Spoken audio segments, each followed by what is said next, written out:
कहानी की शुरुआत में मध्य पूर्व की धूल भरी सड़क पर अमेरिकी आर्मी इंजीनियरिंग का एक काफिला रुका। सामने एक लड़ाकू दस्ते की गाड़ी बंद पड़ी थी। काफिले का लीडर, एक दाढ़ी वाला बड़ा सा जवान, गुस्से में औजारों का बक्सा उठाकर आगे बढ़ा। मुंह से गालियां निकल रही थीं कि इस बार किस बेवकूफ ने फौज की गाड़ी खराब की। उधर से उस लड़ाकू दस्ते का कमांडर भी आग बबूला होकर निकला। दोनों ने एक दूसरे को देखते ही हाथापाई शुरू कर दी, लेकिन अगले ही पल दोनों हंसने लगे। दरअसल यह दोनों सगे भाई थे। दोनों की बाह पर एक ही टैटू था, नेवर गिव अप, और दोनों का एक ही सपना था, एक साथ रेंजर बनना। छोटे भाई ने फिर रेंजर सिलेक्शन के लिए साथ चलने की बात छेड़ी। बड़े की उम्र ज्यादा थी, इसीलिए वह हिचकिचा रहा था, लेकिन छोटे के जोश के सामने वह टिक नहीं पाया और हाँ कर दी। गाड़ी ठीक करके बड़ा भाई अपनी गाड़ी की तरफ मुड़ा ही था कि अचानक तोप का गोला फटा और छोटे भाई की गाड़ी हवा में उड़ गई। बड़ा भाई दौड़ा, लेकिन एक और धमाका हुआ।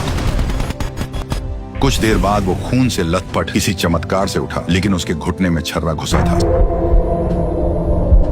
साथ ही सैनिकों के चिथड़े चारों तरफ बिखरे थे। फिर उसकी नजर जमीन पर पड़े अपने भाई पर गई, जिसमें अभी भी एक सांस बाकी थी। अचानक बड़ा भाई इस बुरे सपने से जाग उठा। ये यादें 2 साल पुरानी थी। अभी वो रेंजर ट्रेनिंग बेस की तरफ जाती गाड़ी में बैठा था। उसने खुद सिलेक्शन के लिए अप्लाई किया था। बेस पर सभी सैनिकों को नंबर दिए गए। इस स्पेशल फोर्स में किसी का नाम नहीं होता, बल्कि उन सभी का अपना नंबर होता है। जब बड़े भाई की बारी आई तो अफसर ने देखा कि यह बाकी सबसे उम्र में काफी बड़ा है। फाइल में दर्ज था कि इसने 2 साल में कई बार रेंजर बनने के लिए अप्लाई किया था। अफसर ने सोचा इसे ग्रुप लीडर बनाना चाहिए, लेकिन उसने साफ मना कर दिया। अफसर एक पल के लिए हैरान रह गया और उसे नंबर दे दिया 81। सार्जेंट मेजर ने सभी को इकट्ठा किया और बताया 8 हफ्तों की चयन ट्रेनिंग होगी। जो बचेंगे वही मैदान की लाल लकीर पार करके असली रेंजर बनेंगे। अगले दिन से ट्रेनिंग शुरू हुई। अलग अलग यूनिट से आए सैनिकों की हर रोज कठोर और थकाऊ कसरत होती। हर हफ्ते कई लोग छट जाते और बचने वालों से और जान निकाल देने वाली ट्रेनिंग करवाई जाती। 81 ने शुरू से दम दिखाया। पानी के नीचे सांस रोककर चलना, कीचड़ में रेंगना, बोझ उठाकर दौड़ना, हर जगह वो पहले नंबर पर रहा। लेकिन साथियों को जल्द एहसास हुआ कि यह 81 नंबर वाला कुछ अलग किस्म का इंसान है। वह कभी किसी के साथ नहीं चला, खाना भी हमेशा अकेले एक कोने में खाता था, जैसे कोई माहिर खिलाड़ी हो जो ऐरे गहरे लोगों को भाव नहीं देता। लेकिन जल्द ही राज खुला। एक शूटिंग ट्रेनिंग के दौरान अफसर ने पूछा कि किन लोगों ने असली जंग देखी है। बहुतों ने हाथ उठाए, लेकिन एक एक से पूछने पर पता चला कि सब सिर्फ बैटल ट्रेनिंग तक ही रहे थे। अब अफसर 81 के सामने आया और उसने जवाब दिया तो स्पार्टा का नाम सुनते ही सबके चेहरे पर हैरानी आ गई। अफसर भी चुप हो गया। कुछ देर सोचता रहा, फिर बिना कुछ कहे मुड़कर चला गया। दरअसल 2 साल पहले स्पार्टा नाम के लड़ाकू दस्ते पर तालिबान ने घात लगाकर हमला किया था और पूरी टीम का सफाया कर दिया था। 81 उस हमले का इकलौता सर्वाइवर बचा था। इसी के लिए उसे सिल्वर स्टार मेडल भी मिला था। जब साथी आपस में खुसुर फुसुर कर रहे थे तो टीवी पर एक खबर आ रही थी कि एक एस्टेरॉयड धरती की तरफ बढ़ रहा है। किसी ने ज्यादा ध्यान नहीं दिया। ट्रेनिंग और कड़ी होती गई। युद्ध के फेक सीन्स का अभ्यास शुरू हुआ। बचे हुए सैनिक तेजी से मांझे जा रहे थे, लेकिन बारूद और धमाकों के संपर्क में आने से 81 का मानसिक जख्म और गहरा होता जा रहा था। देखते देखते आखिरी हफ्ता आ गया। उस दिन बोझ लेकर पानी के नीचे सांस रोककर चलने का टेस्ट था। एक एक करके लोग हार मानकर ऊपर आने लगे, लेकिन 81 अभी भी नीचे था। मुंह से बुलबुले निकल रहे थे, फिर भी वह नहीं रुका। उसे याद आया 2 साल पहले वो गंभीर रूप से घायल छोटे भाई को पीठ पर उठाकर टूटे घुटने के साथ कई किलोमीटर पैदल चला था। बेस तक पहुंचता तो भाई बच जाता, लेकिन तभी पानी के अंदर बेहोश हो चुके 81 को साथियों ने ऊपर खींचा। वह लगभग मौत के करीब पहुंच गया था। अफसरों ने यह देखा और 81 को अकेले ऑफिस में बुलाया। वह उसकी पुरानी फाइल देख चुके थे। जनरल को साफ दिख रहा था कि इस सैनिक में मानसिक घाव है और यह किसी के साथ घुलता मिलता भी नहीं। चाहे 81 के नंबर कितने भी अच्छे हों, लेकिन अफसर उसे रखना नहीं चाहते थे। मेडल की इज्जत में जनरल ने उसे खुद ही हटने के लिए कहा, लेकिन 81 ने साइन करने से मना कर दिया। उसे रेंजर बनना ही था। जनरल के माथे पर बल पड़ गए, क्योंकि अब उसे कोई और रास्ता निकालना पड़ेगा इस अड़ियल जवान को यहाँ से हटाने का। 8 हफ्ते पूरे हुए। अब बचे हुए सैनिकों को उंगलियों पर गिना जा सकता था। अब उनके सामने आखिरी और सबसे कठोर परीक्षा थी, जिसका कोड नेम था डेथ मार्च। इसे पार करने वाले ही रेंजर बनने वाले थे। अब कहानी यहाँ से और भी खतरनाक मोड़ लेती है, क्योंकि सैनिकों को लग रहा था कि बस यह आखिरी टेस्ट पार करते ही वे असली रेंजर बन जाएंगे। इसलिए सभी जोश में थे और उन्हें लग रहा था कि अब सफलता उनसे ज्यादा दूर नहीं है। लेकिन उन्हें बिल्कुल अंदाजा नहीं था कि आगे जो होने वाला है वह किसी ट्रेनिंग का हिस्सा नहीं, बल्कि असली मौत का खेल बनने वाला है। डेथ मार्च नाम का यह आखिरी मिशन बेस के पास मौजूद पहाड़ी इलाके में रखा गया था, जहाँ टीम को दुश्मन के इलाके में गिरे एक फाइटर जेट को ढूंढकर उसे उड़ा देना था, ताकि वह गलत हाथों में न जाए। हालांकि यह सब सिर्फ एक सिमुलेशन बताया गया था और सभी सैनिकों को खाली गोलियों वाली बंदूकें दी गई थी, ताकि वे इसे सिर्फ ट्रेनिंग समझकर करें। लेकिन जैसे ही मिशन शुरू हुआ, सीनियर अफसर ने टीम लीडर का नाम घोषित किया और सब हैरान रह गए, क्योंकि लीडर 81 को बनाया गया था, जो अब तक सबसे अलग थलग रहता था। साफ था कि अफसर जानबूझकर उसे इस दबाव में डालना चाहते थे ताकि वह टूट जाए। लेकिन 81 ने बिना कुछ कहे जिम्मेदारी संभाल ली। टीम को एक ब्लैक हॉक हेलीकॉप्टर के जरिए पहाड़ों के बीच एक खतरनाक जगह पर उतारा गया, जहाँ चारों तरफ गहरी खाई खाइयां और घना जंगल था और यहीं से डेथ मार्च की शुरुआत हुई। 81 ने तुरंत दिशा तय की और पूरी टीम को साथ लेकर रात भर पहाड़ों और जंगलों के बीच से आगे बढ़ता रहा। थकान से चूर होने के बावजूद कोई रुका नहीं, क्योंकि सबको पता था कि यह आखिरी मौका है। काफी लंबा सफर तय करने के बाद जब वे टारगेट के करीब पहुंचे तो नंबर 7 की सलाह पर उन्होंने थोड़ी देर के लिए आराम किया और उसी दौरान 81 पहरे पर बैठा था। तभी अचानक एक अजीब सी आवाज और झटका महसूस हुआ, जिससे सब चौंक गए। लेकिन उन्होंने सोचा कि शायद यह ट्रेनर्स का बनाया हुआ कोई डराने वाला इफेक्ट है, ताकि उनकी हिम्मत टेस्ट की जा सके। सुबह होते ही टीम आखिरकार उस लोकेशन पर पहुंची जहां एक अजीब डिजाइन वाला एयरक्राफ्ट पड़ा था, जो देखने में किसी फ्यूचर टेक्नोलॉजी जैसा लग रहा था। सभी को लगा कि यही उनका टारगेट है, बस इसे उड़ाते ही मिशन का पहला हिस्सा पूरा हो जाएगा। लेकिन तभी टीम के एक सदस्य ने बताया कि जीपीएस के हिसाब से लोकेशन कुछ 100 मीटर और आगे है और सबसे बड़ी समस्या यह थी कि उनका कम्युनिकेशन सिस्टम भी बंद हो चुका था, जिससे वे किसी से संपर्क नहीं कर पा रहे थे। इसके बावजूद 81 ने फैसला लिया कि समय बर्बाद करने का कोई फायदा नहीं है, इसलिए उन्होंने टीम को 2 हिस्सों में बांट दिया। एक टीम बम लगाने के लिए आगे बढ़ी और दूसरी टीम ऊपर से निगरानी करने लगी, ताकि अगर ट्रेनर्स हमला करें तो वे तैयार रहें। जब सभी लोग अपने काम में लगे थे तभी 81 को पीछे जंगल में कुछ चमकता हुआ दिखाई दिया। उसे शक हुआ और उसने नंबर 7 को रोककर खुद अकेले उस तरफ जाने का फैसला किया। जैसे ही वह वहां पहुंचा उसने देखा कि असली क्रैश हुआ फाइटर जेट तो वहां पड़ा है, यानी जो उन्होंने सामने देखा था वह असली टारगेट ही नहीं था। लेकिन तब तक बहुत देर हो चुकी थी, क्योंकि दूसरी टीम ने बटन दबा दिया और उस अजीब से एयरक्राफ्ट में जोरदार धमाका हो गया।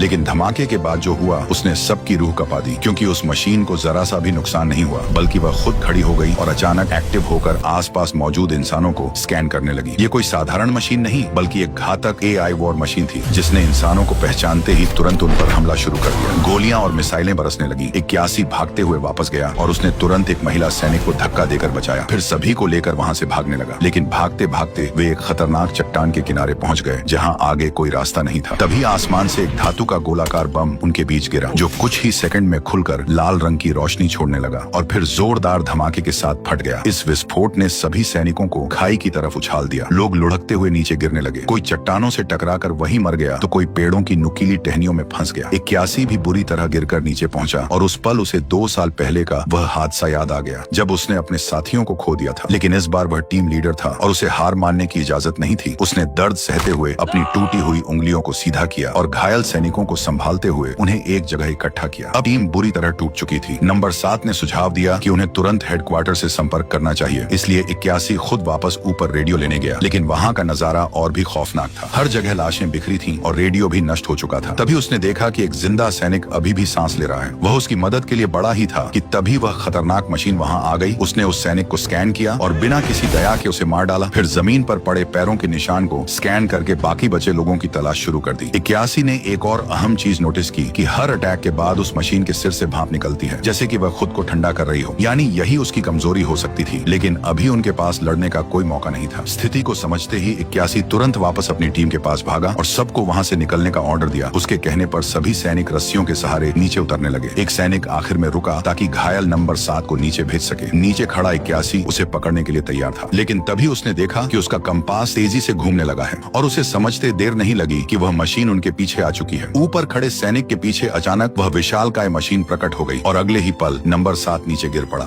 दर्द से उसके छींके निकल गई। सभी सैनिक तुरंत चट्टान की आड़ में छिप गए। मशीन धीरे धीरे चट्टान के किनारे पहुंची और एक बार फिर उसने अपने शिकार को ढूंढने के लिए स्कैनिंग वेव निकालनी शुरू की, जो धीरे धीरे पूरे एरिया को स्कैन कर रही थी। वह सभी अच्छे से छुपे हुए थे, लेकिन जैसे ही स्कैनिंग वेब नंबर 7 के घायल पैर पर पड़ी, मशीन को तुरंत पता चल गया। खतरे को भांपते ही 81 ने तुरंत सभी को भागने का ऑर्डर दिया। अगले ही पल उस मशीन ने बिना कोई समय गंवाए गोलाबारी शुरू कर दी और लगातार मिसाइलें दागकर पूरी टीम को खत्म करने की कोशिश करने लगी। हालात इतने भयानक हो गए कि सैनिक अपनी जान बचाने के लिए इधर उधर भागने लगे। जैसे तैसे वे उस जगह से निकलकर भागे और काफी दूर एक पहाड़ी के ऊपर पहुंचकर हांफते हुए रुक गए। अब सभी के दिमाग में एक ही सवाल घूम रहा था कि आखिर यह चीज क्या है। कुछ लोग अंदाजा लगाने लगे कि शायद यह किसी बड़े देश की सीक्रेट टेक्नोलॉजी हो सकती है, लेकिन किसी को असली सच्चाई का अंदाजा नहीं था। इसी बीच 81 ने फैसला लिया कि वे 8 किलोमीटर दूर मौजूद सबसे नजदीकी कैंप तक जाएंगे, जहां उन्हें मदद और मेडिकल सपोर्ट मिल सकता है। सभी ने मिलकर घायल 7 नंबर को उठाया और आगे बढ़ने लगे। लेकिन रास्ते में एक तेज बहती नदी आकर खड़ी हो गई, जिसने उनकी मुश्किलें और बढ़ा दी। नदी का बहाव इतना तेज था कि सीधे पार करना नामुमकिन लग रहा था। इसलिए 81 ने अपनी इंजीनियरिंग स्किल का इस्तेमाल करते हुए रस्सी के जरिए एक स्लाइडिंग सिस्टम बनाने का प्लान किया। उसने सभी को समझाया कि कैसे रस्सी बांधकर एक अस्थायी रास्ता बनाया जा सकता है। खुद 81 ने सबसे जोखिम भरा काम अपने ऊपर लिया और रस्सी लेकर ठंडे पानी में कूद गया ताकि दूसरी तरफ जाकर उसे बांध सके। वह पूरी ताकत से तैरने लगा लगा, लेकिन तेज बहाव उसे बार बार पीछे धकेल रहा था। काफी संघर्ष के बाद जब वह नदी के बीच पहुंचा ही था, तभी अचानक वह तेज लहरों से पानी में गायब हो गया। किनारे खड़े सैनिकों को लगा कि उनका लीडर अब नहीं बचा, लेकिन तभी कुछ पल बाद दूसरी तरफ एक हाथ चट्टान को पकड़ते हुए दिखाई दिया। 81 किसी तरह जिंदा बचकर पार पहुंच चुका था। यह देखकर बाकी सैनिकों में उम्मीद जाग गई और उन्होंने जल्दी जल्दी रस्सी का सिस्टम तैयार किया। एक एक करके सभी नदी पार करने लगे। नंबर 7 को स्ट्रेचर पर लिटाकर नंबर 15 उसे खींचते हुए ले जा रहा था, लेकिन बीच रास्ते में रस्सी के गांठ में स्ट्रेचर अटक गया और वह आगे नहीं बढ़ पाया। मजबूर होकर नंबर 15 को वापस जाना पड़ा, लेकिन जैसे ही वह रस्सी ठीक करने लगा, स्ट्रेचर का एक सिरा टूट गया। नंबर 7 लगभग नदी में गिरने वाला था। यह देखकर 81 खुद भी रस्सी पर चढ़ गया और उसकी मदद करने लगा। इसी दौरान सभी का ध्यान नदी के बीच फंसे साथियों पर था, लेकिन किसी ने यह नहीं देखा कि किनारे पर रखा कंपास अचानक तेजी से घूमने लगा था। यह साफ संकेत था कि वह मशीन फिर से उनके करीब आ चुकी है। अगले ही पल आसमान में अजीब सी आवाज गूंजी और वह खतरनाक मशीन वहां पहुंच गई। उसने फिर से स्कैनिंग शुरू की और लाल रोशनी के साथ सबको निशाना बना लिया। अचानक हुए हमले से सभी सैनिक नदी में गिर गए और तेज बहाव के साथ बहने लगे। 81 के पैर में अभी भी रस्सी फंसी हुई थी, जिससे वह बाहर नहीं निकल पा रहा था और मशीन तेजी से उसकी तरफ बढ़ रही थी। जैसे ही उसका विशाल पैर उसे कुचलने वाला था, आखिरी पल में 81 ने अपनी रस्सी काट दी और मौत से बाल बाल बच गया। लेकिन मशीन ने उसे देख लिया था और लगातार उस पर हमला कर रही थी। अपनी जान बचाने के लिए 81 ने सांस रोककर नदी के अंदर गोता लगाया और बहते हुए खुद को उससे दूर ले जाने लगा। बड़ी मुश्किल से वह उस खतरे से बाहर निकला, लेकिन खतरा अभी खत्म नहीं हुआ था। नदी के बहाव में बहते हुए वह आगे बढ़ा और अचानक एक झरने से नीचे गिर गया। नीचे मौजूद उसके साथियों ने किसी तरह उसे बाहर निकाला और कुछ ही लोग जिंदा बच पाए। काफी देर तक चलते रहने के बाद 81 की नजर पेड़ों के बीच बंधी एक ट्रिप वायर पर पड़ी, जो दरअसल एक सिग्नल ट्रैप था। इससे उन्हें अंदाजा हुआ कि बेस अब ज्यादा दूर नहीं है। लेकिन जब वे वहां पहुंचे तो उनका दिल दहल गया, क्योंकि पूरा बेस तबाह हो चुका था और वहां मौजूद सभी लोग जिंदा जलकर राख बन चुके थे। ये देखकर 81 को समझ आया कि वह मशीन उनसे पहले यहाँ पहुंच चुकी थी। उसने जल्दी ही स्थिति का एनालिसिस किया और समझ गया कि यह कोई इंसानी तकनीक नहीं, बल्कि बाहर से आई हुई चीज है। साथियों को भी याद आया कि कुछ दिन पहले एक उल्का पिंड के पृथ्वी पर गिरने की खबर आई थी। अब सब कुछ साफ था कि यह कोई विदेशी मशीन नहीं, बल्कि एलियन टेक्नोलॉजी है जो इंसानों का शिकार कर रही है। इसी बीच मलबे के नीचे से आवाज आई। जब उन्होंने हटाकर देखा तो उनका ट्रेनर बुरी तरह जला हुआ जिंदा मिला, लेकिन कुछ ही सेकंड बाद उसने दम तोड़ दिया। यह दृश्य देखकर सभी सैनिक टूट गए, लेकिन 81 ने खुद को संभाला और सभी को तुरंत वहां से निकलने का आदेश दिया। तभी नंबर 15 का सब्र टूट गया और उसने गुस्से में कहा कि वे मशीन नहीं है जो बिना भावना के आगे बढ़ जाए। तभी 81 ने भी अपने दिल का दर्द जाहिर किया और बताया कि वह अपने भाई को बचा नहीं पाया था, और सिर्फ इसलिए क्योंकि वह कैंप से बस 100 मीटर दूर बेहोश हो गया था, जिसके लिए वो अब खुद को दोष देता था, और वही चीज वह उन सब के साथ होते नहीं देख सकता था। इस पल के बाद टीम के बीच की दूरी खत्म हो गई और सभी एक दूसरे को समझने लगे। सबने मिलकर एक खराब पड़े आर्मर्ड व्हीकल को ठीक किया और उसे चलने लायक बनाया। अब वे वहां से निकलने के लिए तैयार थे, लेकिन जैसे ही वे गाड़ी में बैठने वाले थे, अचानक आसमान में एक सिग्नल फ्लेयर चली। मतलब उस मशीन ने ट्रिप वायर एक्टिवेट कर दी थी। ये संकेत था कि दुश्मन उनसे ज्यादा दूर नहीं है और वह खतरनाक मशीन एक बार फिर उनकी तरफ बढ़ रही है। सभी सैनिक घबराकर तेजी से अपना सामान समेटने लगे और तुरंत आर्मर्ड गाड़ी में बैठकर वहां से निकलने की तैयारी करने लगे। लेकिन तभी नंबर 15 की नजर पड़ी कि गाड़ी में गोलियां ही नहीं है और बिना हथियार के भागना मतलब सीधी मौत को बुलाना था। वह बिना एक पल सोचे वापस मलबे की तरफ भागा ताकि वहां से गोला बारूद उठा सके, लेकिन उसे यह अंदाजा नहीं था कि मौत उससे भी तेज दौड़ रही है। जैसे ही वह वापस मुड़ा, सामने वही खतरनाक मशीन पहुंच चुकी थी। वह घबराकर भागने लगा, लेकिन अब बहुत देर हो चुकी थी। लाल स्कैनिंग लाइट उस पर पड़ी और अगले ही पल एक जोरदार हमला हुआ जिसने उसके शरीर को आर पार चीर दिया, लेकिन वह गोलियां गाड़ी तक पहुंचा चुका था। यह दृश्य देखकर गाड़ी चला रही महिला सैनिक बुरी तरह डर गई और उसने तुरंत एक्सेलरेटर दबाकर गाड़ी भगा दी। पीछे बैठे सैनिकों ने मशीन पर गोलियां बरसानी शुरू कर दी, लेकिन उनकी सारी कोशिश बेकार जा रही थी, क्योंकि उन गोलियों का उस पर कोई असर ही नहीं हो रहा था। कुछ ही पलों में उस मशीन ने जवाबी हमला किया और उसके गोले गाड़ी के मजबूत आर्मर को भी चीरने लगे। तभी अचानक वह मशीन रुक गई, लेकिन यह राहत ज्यादा देर नहीं टिक पाई, क्योंकि अगले ही पल उसने अपने पीछे लगे लॉन्चर खोल दिए और सैकड़ों बम के गोले सड़क पर बरसाने शुरू कर दिए। सड़क पर धमाकों की बारिश होने लगी, लेकिन फिर भी वह आर्मर्ड गाड़ी किसी तरह आगे बढ़ती रही और आखिरकार एक ढलान पर पहुंचकर तेजी से नीचे फिसलने लगी। इस अचानक मिली स्पीड से उनकी मशीन से थोड़ी दूरी बन गई और सभी को लगा कि अब शायद वे बच गए हैं, लेकिन किस्मत अभी भी उनके साथ नहीं थी, क्योंकि अगले ही पल वह मशीन ऊंची चट्टान से उछलकर सीधे उनके सामने आ गिरी और पहले से भी ज्यादा खतरनाक हमला करने लगी। अब हालत पूरी तरह बेकाबू हो चुके थे। मशीन गुस्से में पागल होकर उनके पीछे दौड़ रही थी और गाड़ी भी टूटने की कगार पर थी। अगर यही चलता रहा तो सबका बचना नामुमकिन था।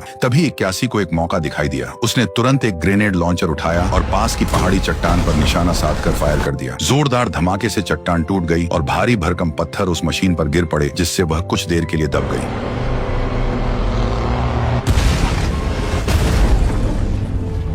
धूल शांत होने के बाद 81 किसी तरह जिंदा बचा हुआ था, लेकिन बाकी सभी साथी अब इस दुनिया में नहीं थे। उसने पत्थरों को हटाकर देखा तो पता चला कि मशीन पूरी तरह नष्ट नहीं हुई थी, बल्कि उसका सिर्फ एक हिस्सा दबा था, जबकि उसका असली शरीर थोड़ी दूर खड़ा होकर आसमान की तरफ एक अजीब सी रोशनी भेज रहा था, जैसे किसी को संकेत दे रहा हो। इसी बीच 81 की नजर नंबर 7 पर पड़ी, जो अभी भी जिंदा था और अब वही उसका आखिरी साथी था। उसने उसे छोड़ने के बजाय अपने साथ ले जाने का फैसला किया और बारिश भरी रात में आगे बढ़ने लगा, ठीक वैसे ही जैसे वह कभी अपने भाई को बचाने की कोशिश कर रहा था। लेकिन लगातार लड़ाई और भाग दौड़ ने उसकी सारी ताकत खत्म कर दी थी और आखिरकार वह थककर जमीन पर गिर पड़ा। तभी आसमान में एक नीली रोशनी चमकी और उसे समझ आ गया कि वह मशीन फिर से जिंदा लोगों की तलाश में स्कैन कर रही है। अब 81 को समझना था कि आखिर इस चीज को खत्म कैसे किया जाए। तभी उसकी नजर दूर एक माइनिंग एरिया की क्रेन पर पड़ी, जहां भारी मशीनें और उपकरण मौजूद थे। मशीन के सिर से निकलती भाप को देखकर उसके दिमाग में एक खतरनाक प्लान आया। उसने नंबर 7 को एक सुरक्षित जगह छुपाया और खुद अकेला उस खदान की तरफ चला गया। वहां पहुंचकर उसने देखा कि जगह खाली जरूर थी, लेकिन सारे उपकरण काम करने की हालत में थे। यह देखकर उसके अंदर फिर से उम्मीद जगी कि वह इस दानव को खत्म कर सकता है। उधर मशीन जंगल के बाहर पहुंच चुकी थी और लगातार स्कैन कर रही थी, जिससे नंबर 7 के पकड़े जाने का खतरा बढ़ गया था। तभी अचानक आसमान में एक सिग्नल फ्लेयर दिखाई दी, जिसने मशीन का ध्यान अपनी तरफ खींच लिया। वह धीरे धीरे उस खदान की तरफ बढ़ने लगी। जैसे ही वह वहां पहुंचकर स्कैन करने लगी, उसे यह अंदाजा नहीं था कि उसके नीचे एक्सप्लोसिव पहले से सेट किए जा चुके थे। कुछ ही सेकंड में जोरदार धमाका हुआ और वह संतुलन खोकर खदान के अंदर गिर गई। उसी समय एक भारी भरकम बुलडोजर तेजी से उसकी तरफ बढ़ा और 81 ने उसे पूरी ताकत से मशीन पर दे मारा। उसने लगातार उस पर हमला करते हुए उसे एक खास जगह पर धकेल दिया, जहां ऊपर एक कन्वेयर बेल्ट लगी हुई थी। जैसे ही उसने बटन दबाया, ऊपर से पत्थरों और मलबे की बारिश शुरू हो गई, जो सीधे मशीन के सिर पर गिरने लगी। असल में 81 समझ चुका था कि यह मशीन अपने सिर के ऊपरी हिस्से से हवा लेकर काम करती है, इसलिए उसने उसी हिस्से को बंद करने की योजना बनाई थी। लेकिन मशीन ने भी हार नहीं मानी और अपने पीछे लगे जेट्स चालू कर दिए, जिससे वह धीरे धीरे बाहर निकलने लगी। इसी बीच उसने अपना मुंह खोलकर एक घातक हमला करने की तैयारी भी शुरू कर दी। हालात बेहद खतरनाक हो चुके थे, लेकिन 81 ने हिम्मत नहीं हारी। उसने फिर से बुलडोजर को पूरी स्पीड में चलाया और मशीन को दोबारा उसी जगह धकेल दिया। इस बार उसने पूरी ताकत से पत्थरों की बारिश जारी रखी। धीरे धीरे मशीन का पूरा शरीर लाल होने लगा, जो इस बात का संकेत था कि वह अपनी सीमा पर पहुंच चुकी है। यह सही मौका था। 81 तुरंत बुलडोजर से कूदकर दूर भाग गया और अगले ही पल उसने देखा कि वह विशाल मशीन एक जलते हुए लोहे के ढेर में बदल गई और आखिरकार जोरदार धमाके के साथ फट पड़ी। लेकिन खतरा अभी खत्म नहीं हुआ था, क्योंकि उसके अंदर मौजूद बम निकलकर चारों तरफ गिरने लगे थे और आग फैलती जा रही थी। ये देखकर 81 तुरंत वहां से भागा और पूरी ताकत लगाकर चट्टान पर चढ़ गया। अगले ही पल पूरी खदान एक बड़े विस्फोट के साथ आग के गोले में बदल गई।